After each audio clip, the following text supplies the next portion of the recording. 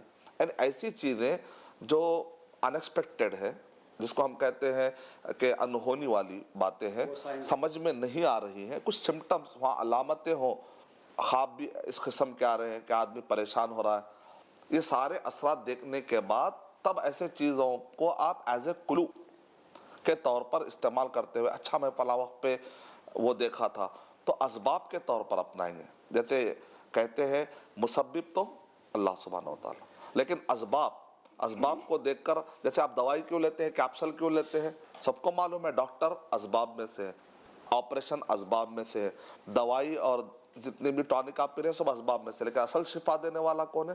اللہ سبحانہ وتعالی. تو اسباب کے طور پہ اگر آپ جاننے کی کوشش کرتے ہیں تب تو کوئی بری بات نہیں، لیکن آپ صرف وہم کی بنیاد پر، نہ کوئی سمٹم ہے، نہ کوئی وہاں پر شک کا مرحلہ ہے، خواہ مہا کے اس میں اپنے آپ کو الجھا کر پریشان نہ کریں. ہاں البتہ سمٹم اگر معلوم ہو جائے تو کیا کریں، اس پر جادو کے مستقل ہمارے ایپیسوڈ آنے والے ہیں، انشاءاللہ ہم اس میں بھائی کو ڈیٹیل میں بتائیں گے. ہم اگلا سوال لیں گے، لیکن ہمارے پاس تھوڑا وقت کم بچا ہوا ہے، لیکن ایک میسج بالکل. السلام علیکم، میرا نام انصاری محمد آصف ہے، میں بمبئی سے ہوں. سر مجھے ایک سوال کرنا تھا. میں اپنے گاؤں سے جاتا تھا، راستے میں ایک گھر پڑتا تھا، وہاں سے آوازیں آتی تھی اور بہت ساری آوازیں آتی تھی. لوگوں کا کہنا تھا وہاں بھوت ہے، آتمائیں ہیں. کیا یہ سچ ہے؟ جی عام طور پہ دیکھا جاتا ہے جو پرانے مکانات ہوتے ہیں وہاں پر لوگ جاتے نہیں ہیں کیونکہ اس میں شاید بھوت ہے، جن ہے. اس کی کیا حقیقت ہے؟ ہانٹڈ ہاؤس کا کانسیپٹ پایا جاتا ہے. ویسے تو آج کی سائنس اس بات کا انکار نہیں کرتی، جس کو کہتے ہیں فلائنگ آبجیکٹیوز، یعنی کچھ ایسے ہیں جس کو وہ لوگ کہتے ہیں کہ نظر نہیں آنے والے، invisible, IFO، invisible flying objective انہوں نے نام دے رکھا ہے. یعنی کچھ چیزیں ہیں، کچھ ایسے گھر ہیں جہاں سے آوازیں آتی، کچھ ہو رہا ہے لیکن پتہ نہیں کر پا رہے کہ کیا ہو رہا ہے. تو وہ لوگ کہتے ہیں کہ یہ انویزیبل فلائنگ آبجیکٹیو نام دے کر انہوں نے رکھا ہے، یا اس کو ایلین کہہ کے چھوڑ دیتے. تو یہ امکان ہے کہ کسی گھر میں جہاں پر اللہ کا ذکر نہیں ہوتا، کیونکہ جب گھر بند پڑا ہوتا ہے، اندھیرا ہوتا ہے، من شر غاسق اذا وقب، اور میں پناہ مانگتا ہوں اس اندھیرے سے جبکہ وہ چھاتا ہے، جہاں روشنی نہیں ہوتی، جہاں کنٹینیوس اندھیرا ہے، جہاں پر برسوں سے لاک پڑا ہوا ہے. تو وہاں پر کیا ہوتا ہے، اللہ کا چونکہ ذکر نہیں ہوتا، وہاں پر چونکہ جو ہے بہت دنوں سے وہاں پر روشنی نہیں ہے، تو ایسے وقت پر جن آ کر بسیرا کر لیتے. بعض اوقات بسیرا چھوٹا موٹا ہوتا ہے، اللہ کا ذکر کرنے کے بعد وہ وہاں سے بھاگ جاتے ہیں، لیکن بعض شریر قسم کے ہوتے ہیں وہ آ کر وہاں پر پھنس جاتے ہیں. جب ان کو نکالنے کی کوشش کرتے تو ان کو تصور آتا ہے کہ اب کو یہاں جو اچھا رہنے کا موقع مل رہا تھا اب ہم کو پتہ نہیں کہاں جانا پڑے گا. نتیجے میں وہ لوگ آوازیں نکالتے انسان کو ڈرانے کی کوشش کرتے. لیکن یہ زمین پر انسان کا زیادہ حق ہے یا جن کا؟ ہمیں سورہ بقرہ نمبر 2 کی آیت نمبر 30 پڑھنے سے پتہ چلتا ہے، انی جاعل فی الارض خلیفہ، کہ جنریشن والی جو انسانی مخلوق ہے اس کو اللہ سبحانہ وتعالیٰ کہتے ہیں زمین میں ہم نے اب ان کو بنا دیا. اس سے پہلے جنوں کو اللہ نے اختیار دیا تھا کہ وہاں پر رہے، لیکن اب اس کے زیادہ مالک کون ہے؟ انسان ہے. تو اشرف المخلوقات کو رہنے کا زیادہ حق ہے. اگر ہم اللہ پر بھروسہ کرتے ہوئے، ہمارے توکل کو مضبوط کرتے ہوئے اللہ کا ذکر کرتے رہیں گے تو ان کو بھی یہاں سے صاف کیا جا سکتا ہے. اس حد تک یقین سے آپ کہہ سکتے ہیں. اللہ ایک آدمی اگر پریکاشنری لیتے ہوئے اپنے آپ کو دور رکھنا چاہتا ہے تو الگ مسئلہ ہے، لیکن کانفیڈنس لیول آپ کا یہ ہونا چاہیے کہ زمین پر ہمارا اصل حق زیادہ ہے. تو جتنی زیادہ نالج بڑھے گی اتنا انسان ان پر قابو پا سکتا ہے، ایمان میں مضبوطی ہو سکتی ہے. ہم اس گفتگو کو جاری رکھتے لیکن وقت اجازت نہیں دے رہا ہے. شیخ صاحب ہمیں یقین ہے کہ ہمارے ناظرین کو ان جوابات سے بہت فائدہ ملا ہوگا. ہم آگے اس پر چرچا کرتے، اس پر گفتگو کرتے، لیکن وقت اجازت نہیں دے رہا ہے. ہم ناظرین سے یہ بتانا چاہیں گے کہ جو اسکرین پر نمبرز آ رہے ہیں وہ ان پر واٹس ایپ کر سکتے ہیں، اپنے سوالات بھیج سکتے ہیں، اور جو ای میل آئی ڈی آ رہا ہے اس پر بھی آپ اپنے میلز، اپنے سوالات بھیج سکتے ہیں، اور انشاءاللہ شیخ صاحب ان کے جوابات دیں گے. تب تک کے لیے اجازت دیجیے. اللہ حافظ. السلام علیکم. السلام علیکم ورحمۃ اللہ وبرکاتہ.